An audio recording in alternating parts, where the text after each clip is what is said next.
Hey, I'm Ryan, and I live stream over on Twitch. I'm currently doing a Rune Factory marathon on Twitch, and I'm currently on Rune Factory Frontier. Hope to see you there. Rune Factory. One of my first JRPG series I ever got into. Yet, I've only finished Rune Factory Frontier and Rune Factory 4. Wouldn't it be fun if I went all the way back to the beginning and played Rune Factory 1? Would it be fun? Guess I'll find out.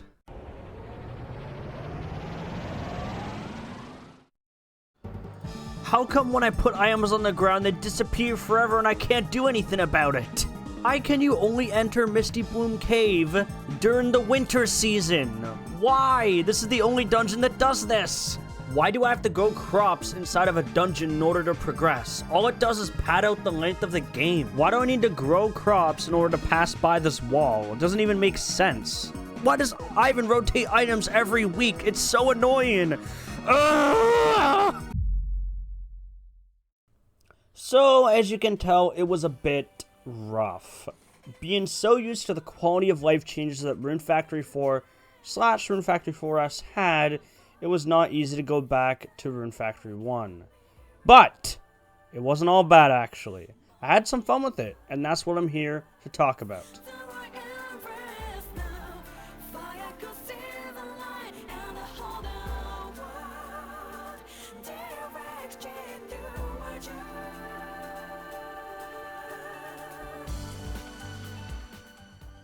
So the game starts out like a typical Rune Factory game. You're a person who has stumbled into this random town known as Cardia, and you have no memories of what you were doing before you arrived.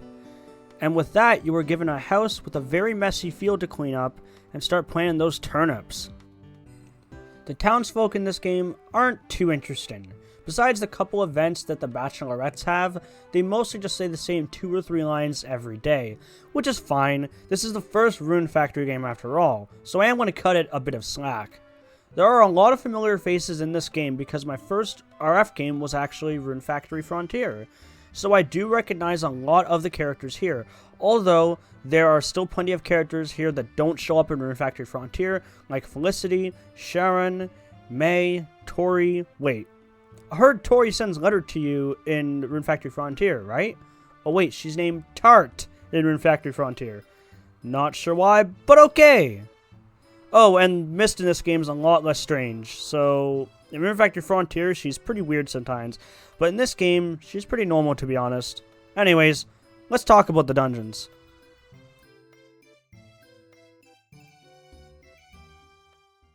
So, in Rune Factory 1, one thing you may notice is you can go to any of the dungeons at the start of the game. But you can't enter them because you need cave passes from the mayor. The main way to obtain these cave passes is to till soil. If you want the first cave pass, you need to till 50 squares on your farm. It doesn't take very long to till that many squares on your farm, so it's pretty easy to unlock. I must mention that the combat in this game is pretty stiff. You can really only run to avoid attacks, so there's not very many movement options, unlike Rune Factory 4, which has a dash button. Short swords are really the only good weapon choice in this game, due to them being the fastest type. Other weapon animations are really slow, so it leaves you open to a lot of attacks. Magic attacks also only hit when monsters are on screen, which is pretty useless due to how zoomed in the screen is to Raguna. It's not the worst combat system ever, but this is the first Rune Factory game. It definitely gets better from here, right?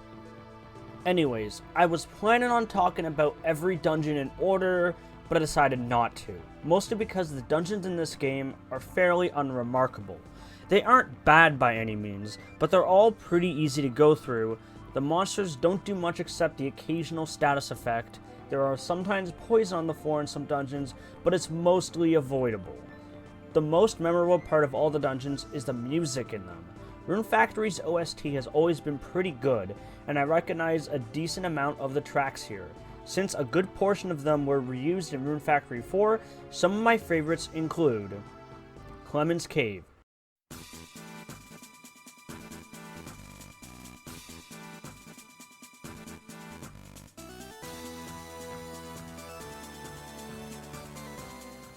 Kashmir Ruins,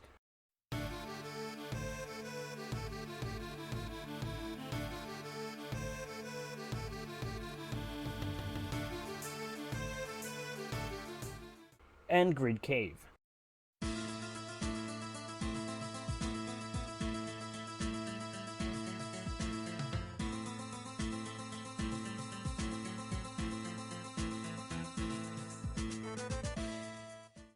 The boss fights in this game are also pretty decent.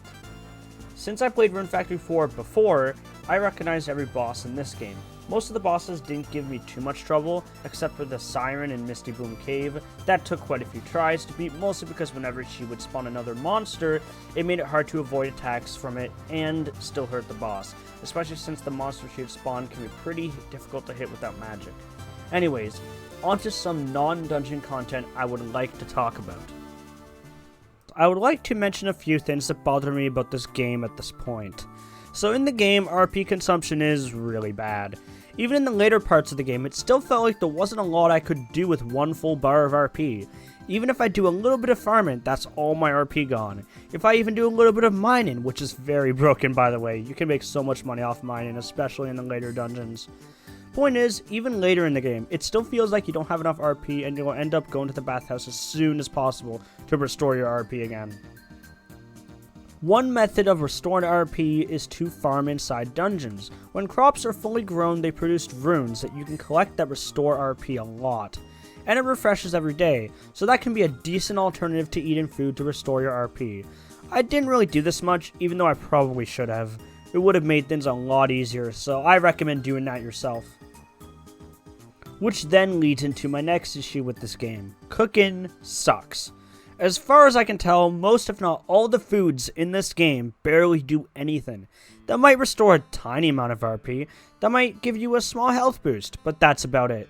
Not only that, but after eating a dish, you cannot eat again until about a minute later because you are full, I suppose. Really happy this mechanic didn't come back because it is very annoying. The next issue I'd like to bring up is Ivan, my arch nemesis. He is a person in town who only shows up on holidays. He sells upgrades for your house. Problem is, the things he sells rotate every week. So if you don't have enough gold, or you haven't made a massive house upgrade, you have to wait until the next season, which is incredibly annoying. It took a very long time to get all the house upgrades I needed. I didn't get a fortune until later in the game because of it, which kinda sucked. Also, about the massive house upgrade I mentioned earlier, it costs 200,000 gold and 2,000 lumber. Gold isn't the issue here, it's the lumber. It takes a crazy amount of time to get that much lumber unless you get first place in the Treasure Hunt Festival, which rewards you exactly 2,000 lumber if you get first place. So that's nice, but you have to wait until summer the 26th to do that. Another issue I'd like to mention is some of the marriage requirements for marrying the bachelorettes is very annoying. May in particular is impossible now because the item that you need to obtain in order to marry her is locked behind trading items with other players. Since the Nintendo Wi-Fi service for the Nintendo DS was shut down years ago, you can no longer do this unless you know someone who can trade a lover snapper a bunch of times who happens to live close to you, who also owns a copy of the game. Felicity is also annoying to marry, as gifting her items every day does not raise friendship points or love points. Granted, you can talk to her every day and that does raise friendship and love points, but obviously gifting things to people is quicker. The only time you can actually gift any items to Felicity is on her birthday on the fall 5th or on the Spring Harvest Festival. On the Spring Harvest Festival, you're supposed to gift her a whole bunch of cookies, and you can stockpile on these. So you could make 30 cookies, and if you give her all of those cookies on the Spring Harvest Festival, you should be able to easily get her to 10 love points. Same thing happens if you give her her favorite gift on her birthday. If you give her a whole bunch of those, you should be able to get her 10 love points. Getting a bachelorette to 10 love points is usually one of the main requirements to marrying a bachelorette in Rune Factory 1. Sometimes there's an item you also need to get a bachelorette, but in the case of Felicity, you really just need to get her to 10 love points and do her main events. Now, with all of that ranting out of the way, let's talk about the game's plot. So now we have reached the end of Rune Factory 1. There will be spoilers ahead, so if you are interested in playing Rune Factory 1 at all, you probably shouldn't continue watching. With that warning out of the way, here's the end of Rune Factory 1. The plot of this game is not anything special, but that's okay. The Rune Factory games aren't exactly known for their story content, so I didn't expect anything super story-rich like Xenoblade or something similar. The main reason why I left the story to the last part of the review is because there isn't much of a story throughout most of the game. Over time you learn that it could be the Sesh Empire who planted these machines that summon monsters, and that each boss you fight is a monster that was brought here against its will. It was most likely caused by the Sesh Empire. Later you find out that the Sesh Empire is planning something in Danan Cave. When you get to the boss room in that dungeon, a Sesh soldier appears named Lynette, who we've seen before in Mount Gigant. She tells you that Sesh is trying to find a Grimoire dragon in the surrounding area of Cardia, which is a very powerful dragon. The Sesh Empire has very powerful weapons and technology that the Kingdom of Noran does not seem to have, so this puts them at a significant advantage. In order to stop Raguna once and for all, Lynette uses a powerful tank to destroy him. I had a decent amount of trouble with this boss, but if you use a decent water elemental sword, you can take it down fairly easily. Once the tank is destroyed, you tell her to return to her home country as her plans have seemingly failed. Thankfully, the final dungeon, Greed Cave, does not require you to do any tilling of any kind. The mayor, Godwin, grants you access immediately after the events of Danan Cave, since Sesh needs to be stopped if they have any more plans. When you get through this dungeon and reach the final boss room, Lynette explains that everything leading up to this point is all going according to plan, even though we've seemingly have thwarted their plans when we destroyed the tank. As it turns out, this entire time, as Raguna has been destroying these machines the Sesh Empire have set up, as well as the tank he destroyed, they have been harvesting energy from all the machines that Raguna has been destroying.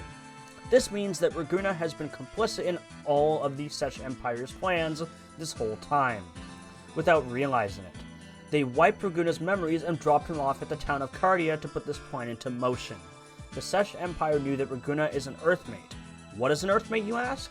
Well, it is basically someone who has the powers to control runes and the spirits at will. With this power, it gave the Sesh Empire the necessary powers to create a Grimoire, which is referred to as Terrible, one of the 4 Dragon Gods. After the Dragon God is defeated, which is pretty easy to be honest, Lynette's plans are put to a stop. Another person appears, and this person is the Emperor of the Sesh Empire, Ethelbert. I wasn't expecting to see this guy in the first game in the series, but here he is. He says that he has no time to waste on useless subordinates, and that Lynette shall take her own life. Thankfully, this does not happen, as you are able to convince Lynette to come stay at the town of Cardia. Ethelbert has a backup plan, however, as there is a total of 100 Sesh tanks on the way to the border between Cardia and the Empire. Raguna proceeds to warn everyone in the town and evacuate everybody. Surprisingly, Ivan joins Raguna in the fight against the tanks, but the battle is cut short, however, as a actual fully grown Terrible appears in the sky and uses its magic to cause the plants to grow beneath all the Sesh tanks, causing them to be immobilized. Once this happens, the soldiers controlling these tanks give up and go home, and Ethelbert probably does too. After this happens, Ivan goes to the capital of Norad to meet with the king. He thanks the king for letting Terrible put a stop to this. The reason Terrible was there at all is because they trust Ivan. Ivan is actually part of the royal family in disguise. He was acting as a traveling merchant in order to find his long-lost brother of the royal family he is in. It is heavily implied that Raguna is, in fact, this long-lost brother. Anyways, after that, the credits roll. I think this game was a pretty decent first entry to the series, albeit with quite a few odd choices that led to the game being pretty frustrating to play at times. I do believe I had a lot more fun than not. The gameplay was still pretty enjoyable. The farming and dungeon crawl elements of this game may be basic, but I think it worked fine. I personally would only recommend people to play this game if you really like the series like I do, and you want to go back to enjoy the older games you may not have played yet. I would strongly suggest this not to be an entry point to the series. There are quite a few parts of this game that can be seen as archaic or have aged poorly. I believe that Rune Factory 4 would be a better entry point to the series, although that is a double-edged sword due to the fact that it is one of the most recent games in the series, and that going back to play the older games like I am currently may be pretty difficult for a lot of people. Nevertheless, I enjoyed streaming the game, and by the way, I ended up marrying Felicity. I was tempted to go with Lynette, but decided against it due to how long it would take. Anyways, I hope you enjoyed my review of Rune Factory: A Fantasy Harvest Moon. I will be reviewing the sequels that came after this game, so if you don't want to miss out on that, make sure to subscribe to the channel. Also be sure to check out my Twitch channel as I stream Rune Factory games there and other games too. Anyways, with all that said, I hope you have a nice day. See you later.